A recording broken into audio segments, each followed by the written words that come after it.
El siguiente segmento es clasificación F, formativo, educativo cultural. A, apto para todo público.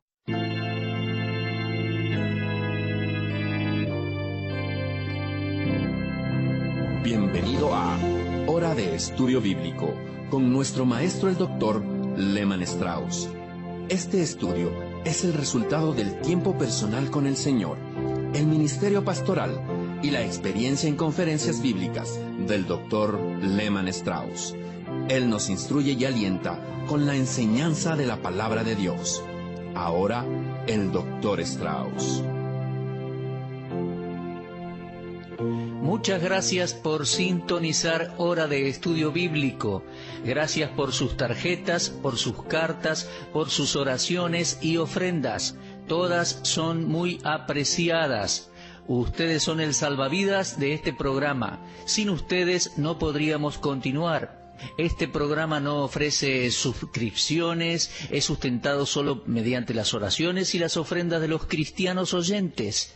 No presionamos pidiendo dinero, simplemente les decimos que este programa es sostenido por sus oraciones y ofrendas, y mientras usted escriba, seguiremos adelante proclamando la palabra de Dios. Quiero agradecer a los que nos han respondido en esta semana. Ha sido un gozo y una bendición leer sus correos. Y ahora les pedimos que unan sus manos con las nuestras y compartan esta gran obra de enviar la palabra de Dios a un mundo en oscuridad espiritual. Esta serie particular sobre el hombre y su futuro ha sido una bendición para muchos. La correspondencia realmente muestra que Dios ha bendecido sus corazones y estamos felices por ello. Vamos a dirigirnos a Dios en oración para comenzar. Amado Padre, nos inclinamos ante esta Biblia abierta, considerándola no como un fetiche, sino como un mensaje que viene del cielo dirigido al corazón de los hombres. Te agradecemos por la Biblia Santa, libro divino, precioso tesoro que nos revela tu persona y tus planes maravillosos para la humanidad.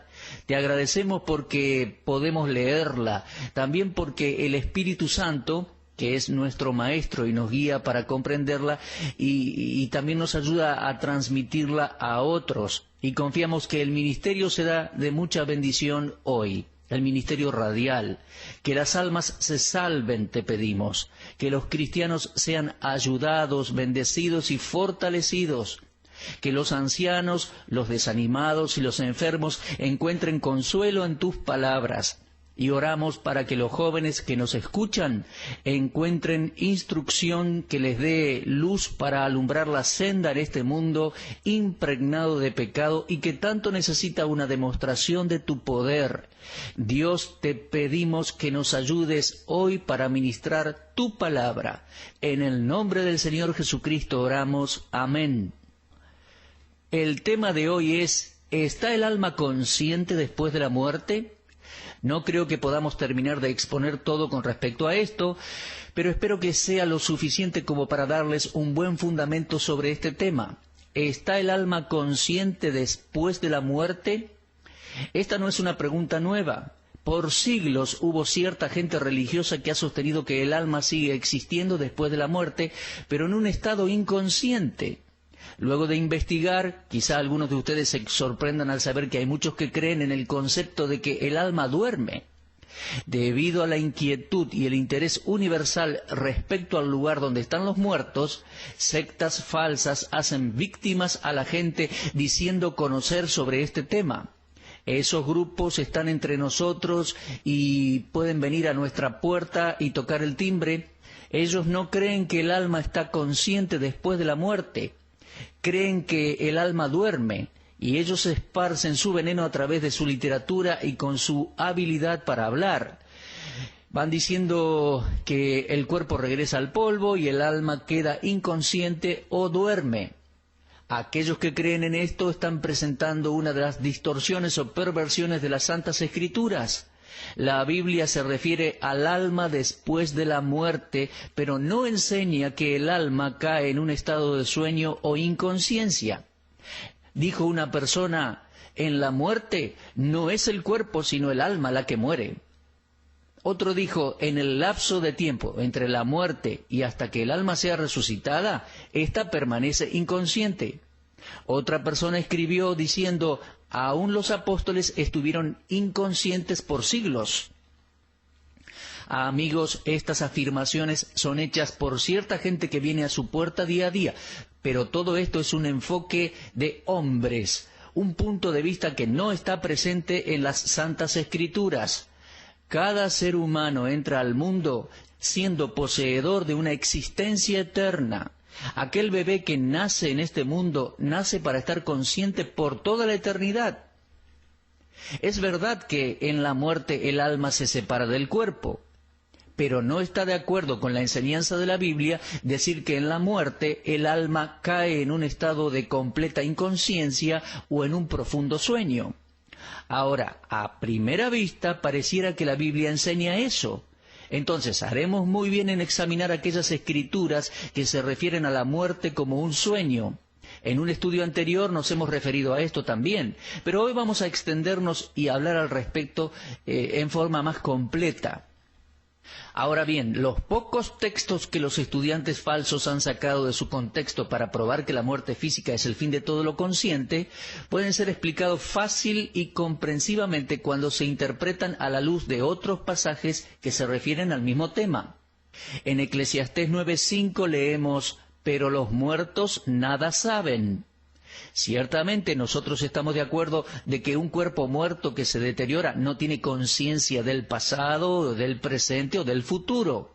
Pero aquellos que sostienen que el alma duerme pueden justificarse utilizando Eclesiastés 9:5 como evidencia de un estado inconsciente del alma o de la parte espiritual del hombre después de la muerte. Personalmente creo que este método de utilizar un texto para sostener una teoría falsa que está negada en la Biblia, prueba que aquellos que aplican tales métodos o son mentirosos o son deficientes en su habilidad para comprender las Escrituras. Aquellos que enseñan que el alma duerme encontrarán muy difícil armonizar este punto de vista con otras afirmaciones hechas por el mismo escritor de Eclesiastés.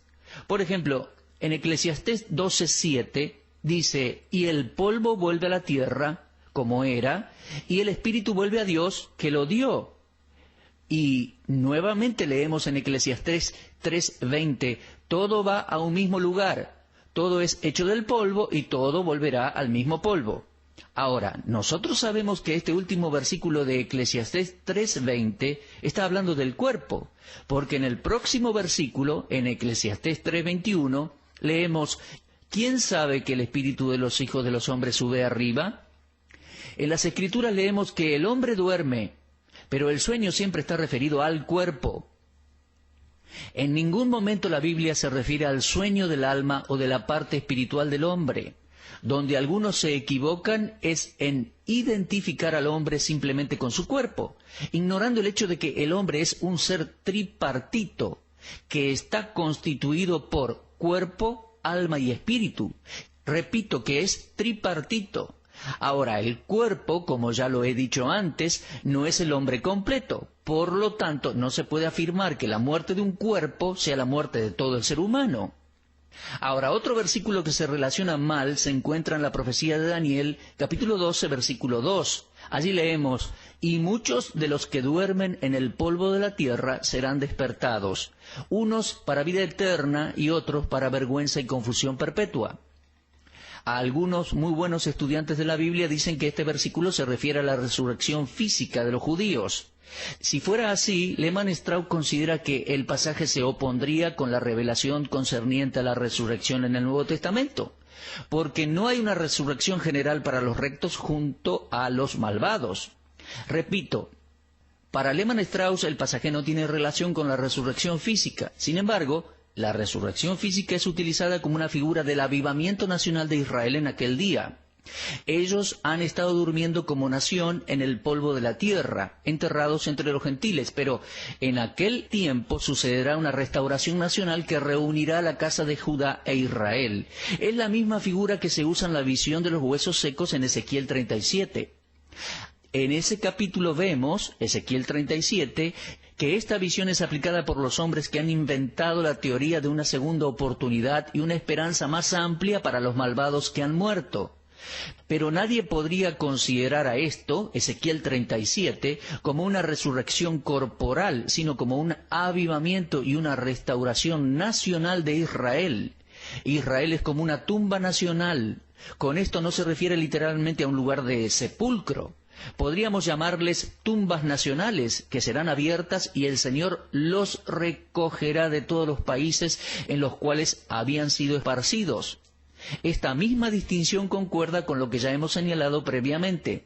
La gran masa de judíos que desechan su creencia en Dios y en su palabra, quienes habrán aceptado al hombre de pecado y habrán reconocido al reino malvado, se enfrentarán con un desprecio eterno, pero el remanente poseerá todas las cosas que le han sido prometidas, y se convertirán en los herederos del reino que ha sido preparado para ellos desde la fundación del mundo.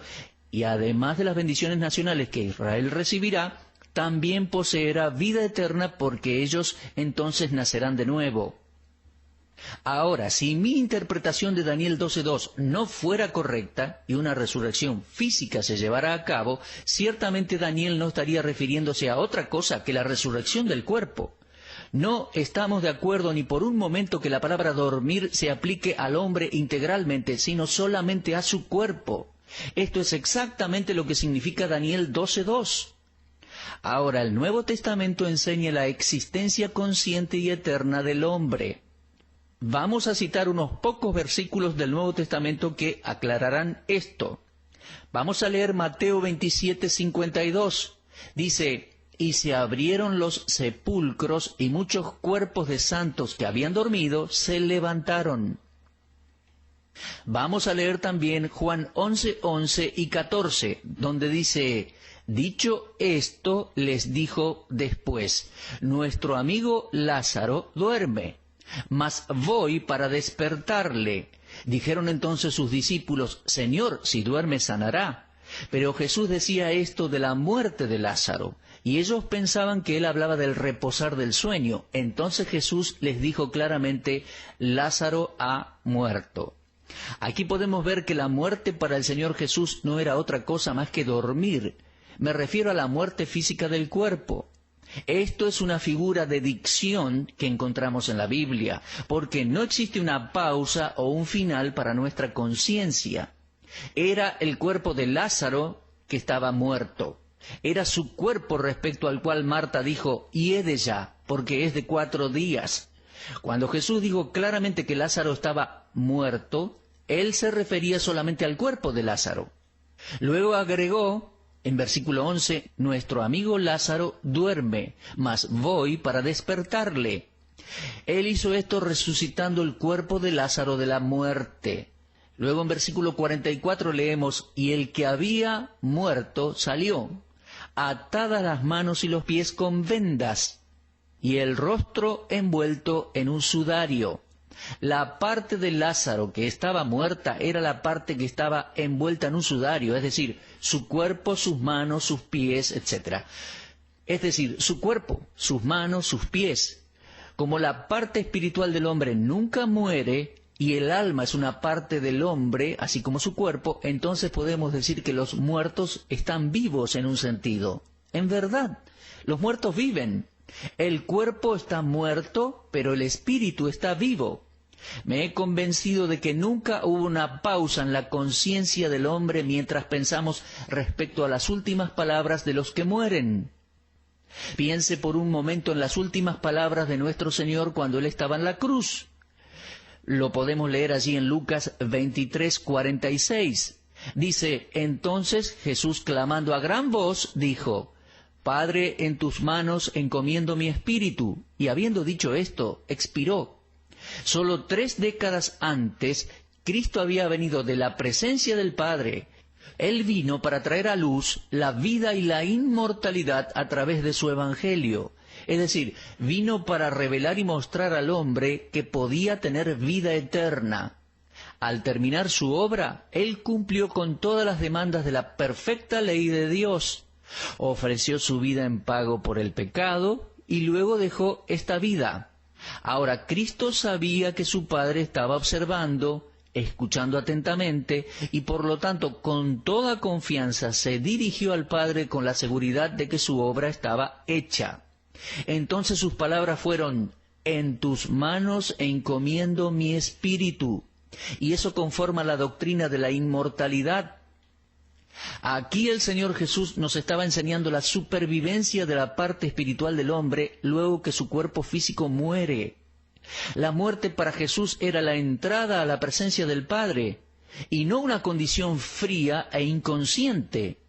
Él sabía todo acerca de la vida después de la muerte, y Él nos dejó la seguridad de que tan solo el cuerpo muere y que el espíritu continúa existiendo en un estado consciente. Otra de las últimas palabras del Señor en la cruz prueba que la muerte toca solo la parte física del hombre. Considere por un momento a uno de los ladrones que estaban al lado de la cruz. Ese hombre no se unió a las burlas, sino que reconoció a Cristo frente a la oposición romana. Con un espíritu contrito y una fe sencilla, dijo a Jesús: acuérdate de mí cuando vengas en tu reino. Lo leemos en Lucas 23:42. Estoy seguro de que el mundo nunca olvidará las palabras que Jesús le dijo al ladrón que estaba muriendo a su lado. Con el alma de este criminal ante los mismos portales del infierno, el Salvador le dijo: hoy estarás conmigo en el paraíso. Como podemos ver, los romanos estaban matando el cuerpo de aquel ladrón, pero Jesús le prometió que él no tendría que esperar para entrar al paraíso con él. Así vemos que no existe tal cosa como el sueño o la inconsciencia del alma. El Señor le aseguró que antes de que ese día terminara, Él estaría vivo junto a Él en el paraíso. Estas palabras de Cristo en la cruz manifiestan la confianza suprema de que hay una vida bienaventurada inmediatamente después que el creyente parte de este mundo, parte de esta tierra. Si nosotros fuéramos llamados hoy, y no en algún periodo distante o futuro, sino hoy, no mañana, sino hoy, inmediatamente, en el mismo momento en que muriésemos, ascendemos a la presencia del Señor. La muerte del cuerpo es la entrada a una vida completa. Además, el martirio de Esteban, la muerte de Esteban, es un fuerte argumento a favor de la supervivencia de la parte espiritual del hombre. Cuando Esteban fue apedreado hasta morir, leemos en Hechos 7:60 que él durmió. Esto no se refiere al alma porque era su cuerpo el que estaba siendo golpeado y sepultado por las piedras. Y mientras Esteban moría, su alma se alejaba de la tierra, pero se acercaba a las puertas del cielo. Él era consciente de que estaba entrando a la otra esfera de la vida, porque oró así: Señor Jesús, recibe mi espíritu. Y usted lo puede leer en Hechos 7:59. Este discípulo de Cristo no buscó posponer su muerte o luchar contra ella. No tuvo temor de sus asesinos. Y recordemos las palabras del Señor en Lucas 12:4. Mas os digo, amigos míos, no temáis a los que matan el cuerpo y después nada más pueden hacer. Esta es la seguridad respecto a la inmortalidad y la vida eterna que capacita a los siervos de Jesucristo para soportar los sufrimientos, para enfrentar la oposición y aún para morir si fuera necesario. El sepulcro y el desprecio de los enemigos de Cristo nunca podrán apartarnos de la presencia de nuestro Señor y del lugar que Él ha preparado para nosotros. El apóstol Pablo nos da una mirada respecto a una experiencia que aparece solo una vez en todos sus escritos. Leemos en 2 de Corintios 12, del 1 al 4, de esta manera: ciertamente no me conviene gloriarme, pero vendré a las revelaciones y visiones del Señor. Conozco a un hombre en Cristo que hace 14 años, si en el cuerpo no lo sé, si fuera del cuerpo no lo sé, Dios lo sabe, fue arrebatado hasta el tercer cielo. Y conozco al tal hombre, si en el cuerpo o fuera del cuerpo no lo sé, Dios lo sabe. Fue arrebatado al paraíso, donde oyó palabras inefables que no le es dado al hombre expresar. Ahora bien, En esta singular pero rica experiencia de Pablo hay un material muy valioso que apoya este tema de la conciencia del alma después de la muerte. Tan personal y tan sagrada fue esta experiencia que a Pablo le resultaba difícil escribir al respecto, pero él lo hizo inspirado por el Espíritu Santo. Y no hay dudas de que el misericordioso apóstol se refiere a sí mismo, aunque lo hace escribiendo en tercera persona. 14 años antes de escribir este párrafo y esta carta, Pablo dice que había sido llevado al tercer cielo, el lugar llamado paraíso. Dicho sea de paso, le digo, la Biblia habla de 3 cielos. Está el cielo atmosférico, en el cual vuelan las aves. En segundo lugar está el cielo donde están las estrellas. Y el tercer cielo, llamado el paraíso, se refiere a donde está Dios y donde establece su gloria. Fue a este tercer cielo, ante la misma presencia de Dios, donde fue llevado el apóstol Pablo. Y si nosotros estudiamos la cronología de los viajes de Pablo en su ministerio, encontraremos que alrededor de 14 años atrás de que él escribiera esta epístola a los Corintios, estaba ministrando en Listra. Lo leemos en Hechos capítulo 14. Y allí los judíos lo apedrearon, lo arrastraron por la ciudad y lo dieron por muerto. Generalmente se cree, y Lehmann Strauss cree así, que esta experiencia en el paraíso a la cual él se refirió sucedió cuando estuvo muerto en Listra. Él nos dice que fue impactado por las glorias que vio en el cielo y que no sabía si estaba o no en el cuerpo, si en el cuerpo o fuera de él, no lo sabía. Él dijo que Dios sabe todo al respecto. No pasemos por encima la importante enseñanza de 2 Corintios 12. Es posible que haya estado completamente consciente en su espíritu, pero ausente del cuerpo. Esta clara enseñanza del apóstol Pablo derrota la teoría del sueño del alma. Por otro lado, hay 3 registros de nuestro Señor resucitando a los muertos. Cada vez que Él se aproximaba al muerto, le hablaba como si la persona estuviera viva. ¿Ha notado usted eso? Al hijo de la viuda de Naín, Él le dijo: joven, a ti te digo, levántate. Lo leemos en Lucas 7:14. Cuando se acercó a la hija de Jairo, leemos que la tomó de la mano y la llamó diciéndole: niña, levántate. Lo leemos en Lucas 8:54. Y finalmente le dijo al hermano de María y Marta, a Lázaro: Lázaro, ven fuera. Lo leemos en Juan 11:43. En cada caso, Jesús le hablaba a la persona como si estuviera viva. Y yo puedo sacar la conclusión de que estaban vivas. El cuerpo estaba muerto. El ser humano, integralmente hablando, no estaba muerto. Ningún hombre está muerto cuando su cuerpo está muerto. El alma del hombre nunca entrará en un estado de no existencia o de inconsciencia. Maravillosa y consoladora verdad.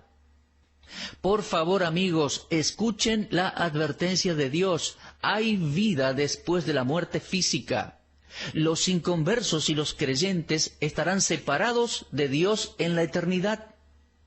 Los perdidos llevarán con ellos algunos recuerdos del pasado y su retribución por rechazar a Cristo será eterna.